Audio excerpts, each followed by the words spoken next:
God bless you. Thank you for joining with us again today. पिता परमेश्वर आपको आशीषित करे। फिर से हमारे साथ जुड़ने के लिए हम आपका धन्यवाद करते हैं। Today we are starting the first two chapters of Paul's second letter to the Corinthians. आज हम पाउल ने कोरिन्थियों की कलीसिया को जो दूसरा पत्र लिखा था उसके पहले 2 अध्यायों को पढ़ेंगे। He wrote this letter while he was up in Macedonia. पाउल ने ये पत्र जब वो मैसेडोनिया के अंदर थे तब वहां से उन्होंने ये पत्र को लिखा था।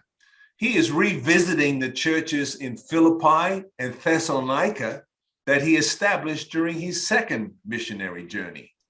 पाउल ने दूसरी सेवकाई के यात्रा के दौरान जो फिलिपी और वहां की जो कलीसिया को स्थापित किया था वहां की कलीसियाओं को वो फिर से मुलाकात कर रहा है।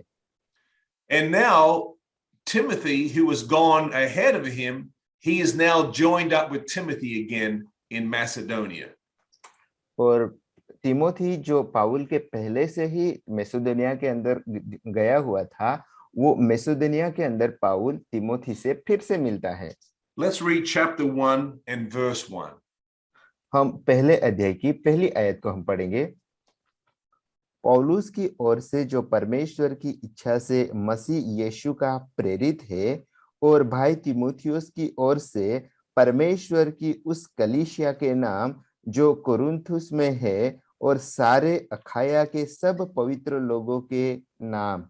आमीन। So Paul in his first letter had written some very strong things to the church in Corinth.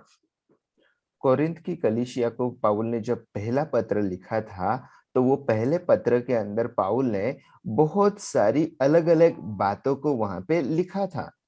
They had allowed sin to operate in the church and they were proud about it because they thought they were under the grace of God. Corinth की कलीसियाओं ने कलीसिया के अंदर पाप को शामिल कर लिया था और उसके साथ ही पाप को कलीसिया के अंदर शामिल करने के साथ ही वो लोग पाप के ऊपर घमंड भी करते थे। ये सारी बातें कोरिन्थ की कलीसिया में चल रही थी।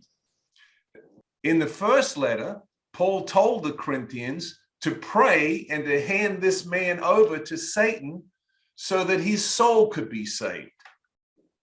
और वहां पे पाउल उन लोगों को शिक्षा दे रहा था कि वो लोग जो लोग पाप करते थे वो पाप करने वाले लोगों को बता रहा था कि वो अपना जीवन परमेश्वर को दे दे ताकि उनका जीवन बचाया जा सके। Paul said if somebody is living like this in the church and they're proud of it, then you need to disassociate from them. और पाउल उन लोगों को ये भी शिक्षा दे रहा था कि जो लोग चर्च में रहकर कलीसिया के अंदर रहकर पाप करते हैं और वैसे लोगों के साथ नहीं रहना चाहिए। And Paul is saying, I was upset, but it's because I love you and I want to protect you. पाउल उनसे कहता है कि मैं आपसे बहुत ही दुखी हूं लेकिन मैं आपसे प्यार करता हूं इसके लिए मैं आपको बचाना चाहता हूं। And so now he's writing in chapter 2, we're going to read verses 3 through 5. हम दूसरे अध्याय के अंदर 3 से लेकर 5वीं आयत तक हम पढ़ेंगे। और मैंने यह बात तुम्हें इसलिए लिखी कि कहीं ऐसा न हो कि मेरे आने पर जिनसे मुझे आनंद मिलना चाहिए मैं उनसे उदास हूं, क्योंकि मुझे तुम सब पर इस बात का भरोसा है कि जो मेरा आनंद है वही तुम सबका भी है। बड़े क्लेश और मन के कष्ट में से मैंने बहुत से आंसू बहा बहा कर तुम्हें लिखा था, इसलिए नहीं कि तुम उदास हो परंतु इसलिए कि तुम उस बड़े प्रेम को जान लो जो मुझे तुमसे है। यदि किसी ने उदास किया है तो मुझे ही नहीं वरन कि उसके साथ बहुत कड़ाई न करूं, कुछ कुछ तुम सबको भी उदास किया है। आमीन। So Paul says, when I wrote those things to you, I was not trying to cause you sorrow. I was loving you because I wanted to protect you as a father. यहाँ पे पाउल उनसे लिखने के समय पे बता रहे हैं कि ये सारी बातें मैं आप लोगों को इसलिए नहीं लिख रहा हूँ कि आप लोग निराश हो जाए या आप लोग दुखी हो जाए, लेकिन मैं आप लोगों को ये सारी बातें इसलिए लिख रहा हूँ कि मैं आप लोगों को बचाना चाहता हूँ। And Paul is saying to them that you did well that you followed my advice and what I told you to do. पाउल उन लोगों से कह रहा है कि मैं आप लोगों से खुश हूं कि आप लोगों ने मेरी बात मान ली है और आप लोग मेरा अनुसरण कर रहे हो। And now that man has repented. And so you need to forgive him and bring him back into the fellowship. और पाउल इन लोगों से कह रहा है कि अब वो लोग जिन्होंने पश्चाताप किया है, उन लोगों को आप लोग वापस कलीसिया के अंदर बुलाकर उनके साथ संगति कर सकते हो। Let's read verses 6 through 8. हम 6 से लेकर 8वीं आयत तक पढ़ेंगे। ऐसे जन के लिए यह दंड जो भाइयों में से बहुतों ने दिया बहुत है, इसलिए इससे भला यह है कि उसका अपराध क्षमा करो और शांति दो, न हो कि ऐसा मनुष्य बहुत उदासी में डूब जाए। इस कारण मैं तुमसे विनती करता हूं कि उसको अपने प्रेम का प्रमाण दो। आमीन। Amen. And so Paul says, I want you to forgive him. I also forgive this man. पाउल उनसे कहता है कि आप लोगों को वो इंसान को माफ कर देना चाहिए, मैं भी उनको माफ कर रहा हूं। Because he came under sorrow and repented.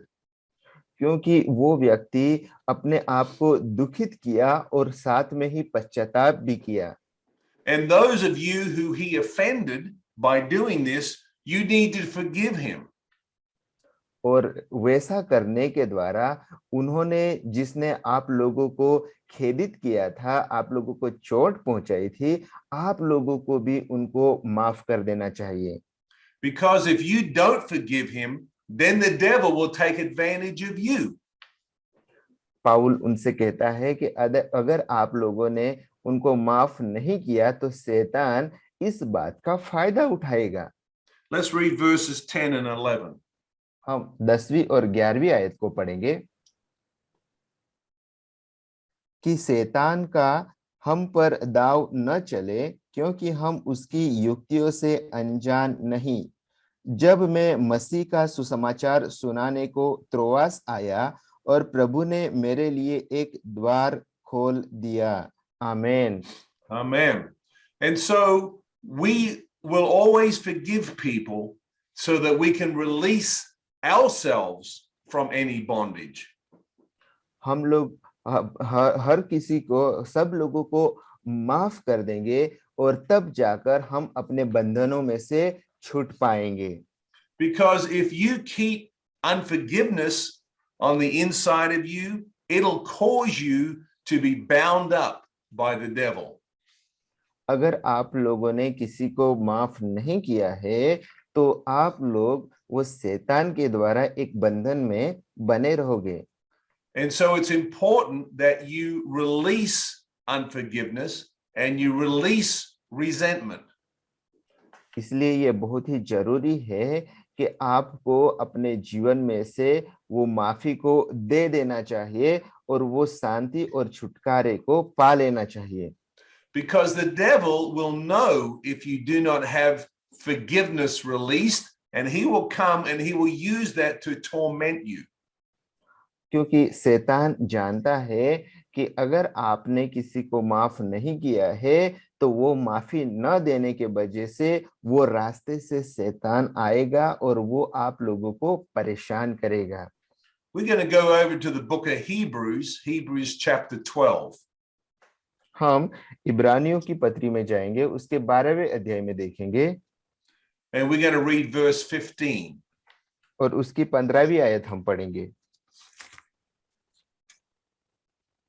ध्यान से देखते रहो, ऐसा न हो कि कोई परमेश्वर के अनुग्रह से वंचित रह जाए या कोई कड़वी जड़ फूटकर कष्ट दे और इसके द्वारा बहुत से लोग अशुद्ध हो जाए। आमेन। If you have bitterness on the inside of you or unforgiveness, it not only affects you, but it affects the people around you.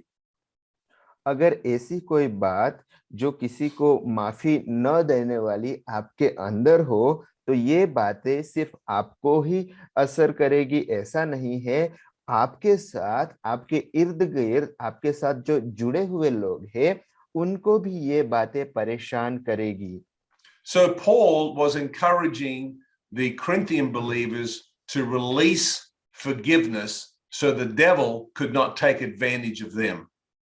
Paul Corinth की कलीसियाओं को कह रहा है कि वो लोग माफी को अपने जीवन से बहने दे, ताकि किसी भी रीति से शैतान उन लोगों को परेशानी में न डाले।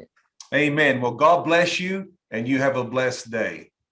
आमीन। पिता परमेश्वर आपको आशीषित करे और आज का दिन आपके लिए आशीषमय हो।